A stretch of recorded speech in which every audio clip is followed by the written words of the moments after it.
Um álbum conceitual que fala sobre manipulação política, vício, alienação e corrupção.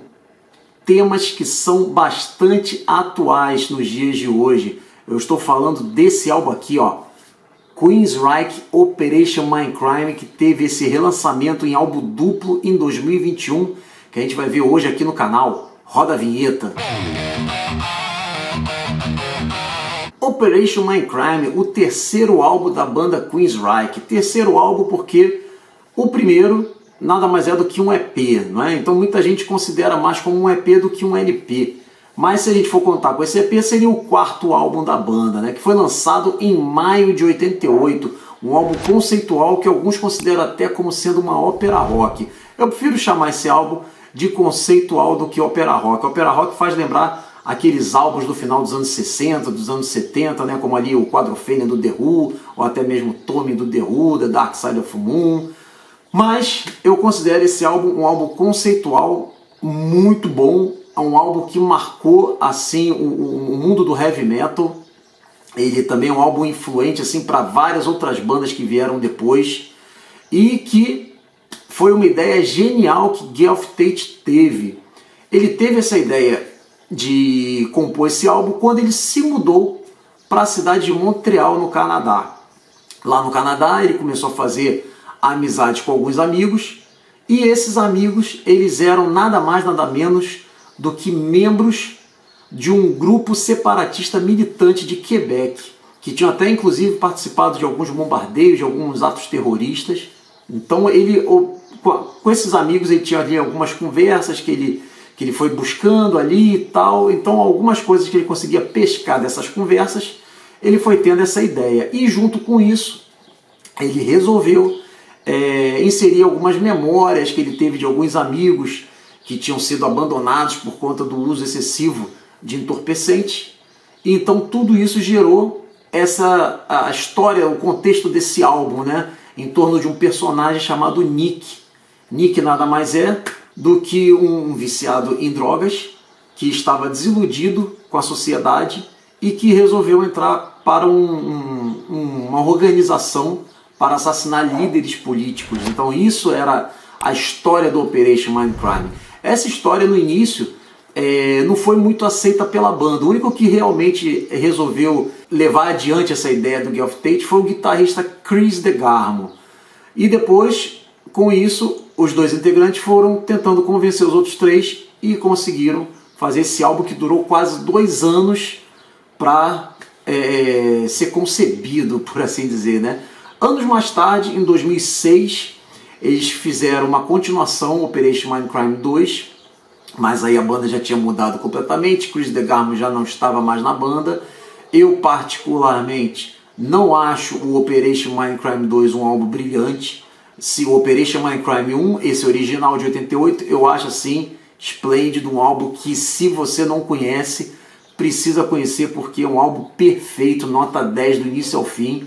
Já o Operation Mindcrime 2 não é assim tão interessante, mas tem algumas músicas bacanas ali, com uma participação do Dio em uma delas.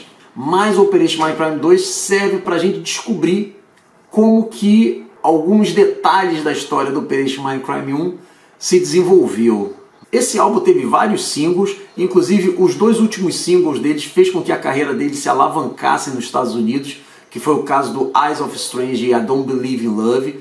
Eles fizeram outros singles também, inclusive esse álbum rendeu tanto, foi tanto sucesso que esse álbum rendeu, que eles fizeram no ano seguinte o lançamento de um VHS contendo os clipes conceituais desse álbum. Tinha ali vários clipes, né, como Eyes of Strangers, Speak, Revolution Calling, entre outras. E no ano de 90 eles lançaram o álbum ao vivo junto com o vídeo Operation Live Crime, que era o álbum tocado na íntegra, que eles fizeram isso durante a turnê do próximo álbum, que foi o Empire, que também é outro álbum fantástico. Na minha opinião, eu acho que Queensryche ele caiu muito assim na sua sonoridade depois que o Chris DeGarmo saiu, né? Teve alguns discos ali que algumas músicas ali até eram legais, mas não conseguiu chegar a álbuns como Empire, Operation Mindcrime e até mesmo o Rage for Order. Bom, para quem não conhece direito a história do álbum, ela conta a história de Nick, né? Ele começa ali num estado quase catatônico no hospital, onde ele começa a se lembrar de quem ele era na verdade. Isso é retratado através da música I Remember Now. E durante as músicas seguintes, como Anarchy X e Revolution Calling, começa a mostrar quem era realmente Nick, que era um camarada frustrado com a sociedade, que era um camarada aspirante a um político radical, até que de repente, na música seguinte, Operation Mindcrime, ele é apresentado ao Dr. X, né? Um médico que fez através de uma lavagem cerebral, conseguir através de uma única palavra, toda vez que o médico falava Mindcrime, né? Crime mental, fazia com que o Nick fizesse coisas que ele, se não tivesse sido feito lavagem cerebral, não faria, né? Esse Dr. X era mais ou menos assim, tipo um político demagogo, assim, meio misterioso, né? E religioso, né? Então ele fazia essas coisas para que o Nick pudesse fazer o que esse Dr. X queria, né? Bom, e durante as músicas seguintes, como Speak, mostra ali a posição do Nick subindo nessa organização ali do Dr. X. E na música seguinte, como Spreading the Disease, mostra ali a relação que o Nick teve com uma adolescente prostituta que virou freira, que mais tarde é relatado na Sweet Sister Mary. E também mostra a relação que ele tinha com um padre corrupto, que também fazia parte dessa organização. E na música seguinte, como por exemplo The Mission, mostra ali que, na verdade, Nick começou a se perguntar se o que ele estava fazendo era realmente certo, né? Esse fato de ser manipulado para assassinar líderes políticos. É aí então que vem a próxima música, Sweet Sister Mary, que Dr. X fala para que ele mate o padre corrupto e também a irmã Mary, né? Só que ele mata o padre corrupto, mas como ele estava apaixonado pela irmã, ele não mata a irmã Mary.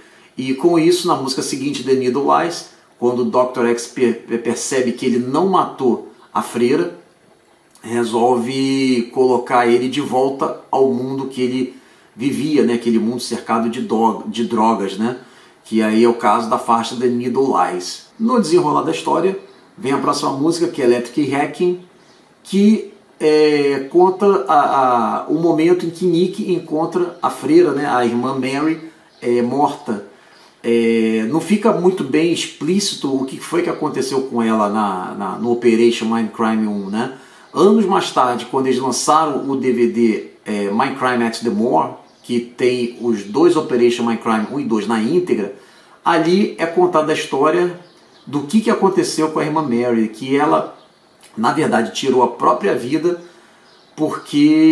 para poupar a vida de Nick, que ia ser assassinado pelo Dr. X. Então ela resolveu salvar Nick tirando a sua própria vida.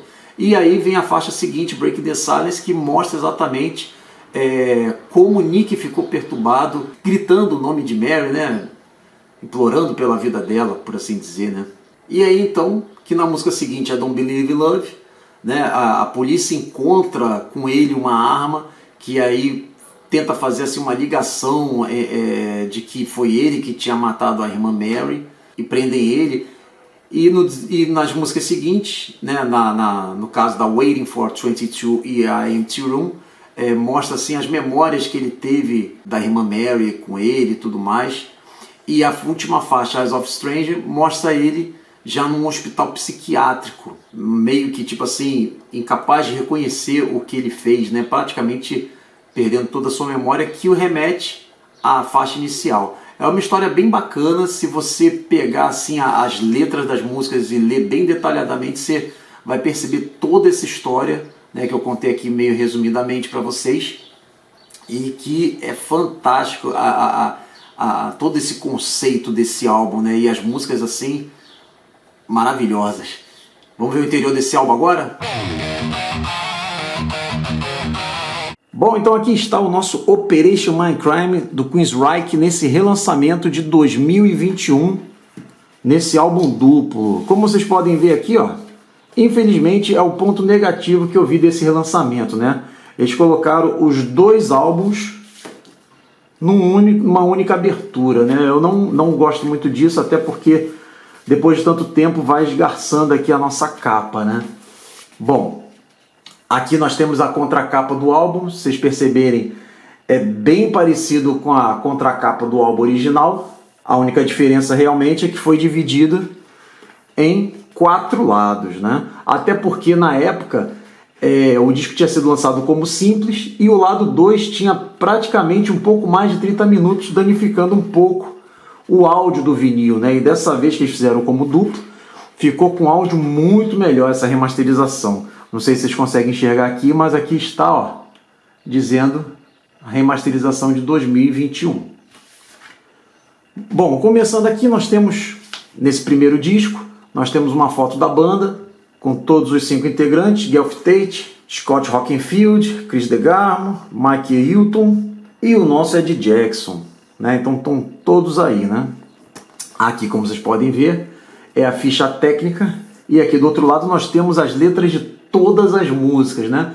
Se vocês conseguem enxergar, eu vou tentar aproximar aqui a letra de todas as músicas do nosso álbum.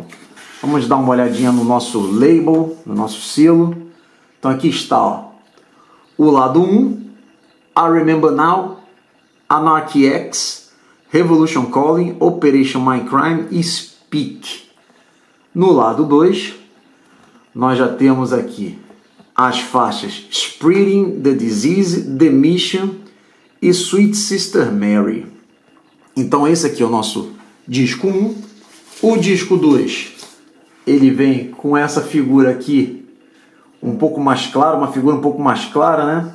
Dizendo We are an underground revolution working overtime.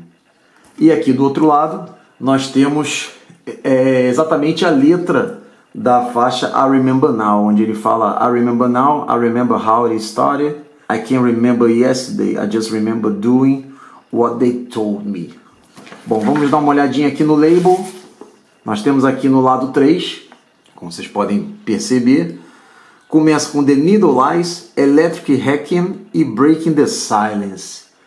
E no lado 4, I Don't Believe in Love, Waiting for 22, My Empty Room e Eyes of Stranger. Bom, é um álbum que, como eu falei anteriormente, foi feita essa remasterização para que fosse lançado num álbum duplo. Melhoraram bastante a sonoridade. Para quem já conhecia esse álbum, é uma aquisição que vale muito a pena. E é um álbum fantástico, um clássico do metal, que é indispensável na coleção de qualquer amante do vinil. Então tá aqui o nosso Queensryche Operation Mindcrime. Bom, espero que tenham gostado do vídeo de hoje. Se gostou, dê o seu like, compartilhe para que o algoritmo do YouTube possa levar esse vídeo e os outros daqui do canal para mais e mais pessoas. E não esqueça de ativar o sino de notificações, porque toda quinta-feira tem vídeo aqui no canal e durante a semana alguns shorts mostrando as curiosidades do mundo da música. Valeu!